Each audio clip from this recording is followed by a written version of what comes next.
Let's show the current working directory with pwd command, and then list the directory contents with the ls command. Right now it's empty. With the command ls-la, you can list all files and subdirectories in the current directory, including hidden files.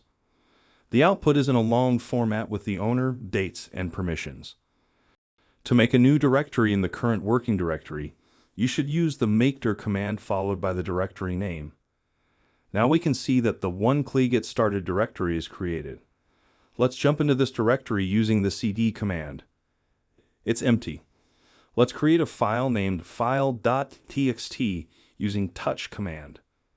And to check file is created. To clear outputs in the terminal, we may use the clear command. Now we may open the file.txt file in the VI editor. To be able to make changes in a file, switch to insert mode by pressing I. Then type the text. This is the first line in the file.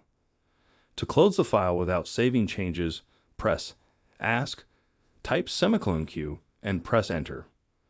We get an expected error. VI editor can't close a file with unsaved changes.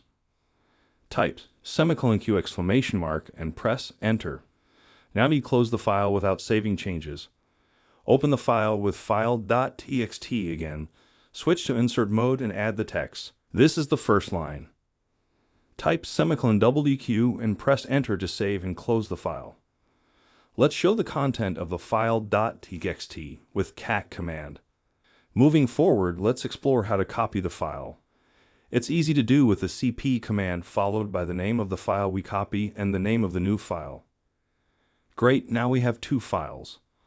The content of the file 2.txt is identical to the original one.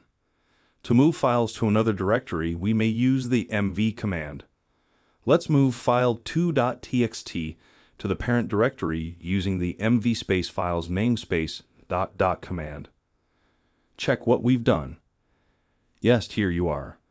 Finally, let's remove this file with the rm command.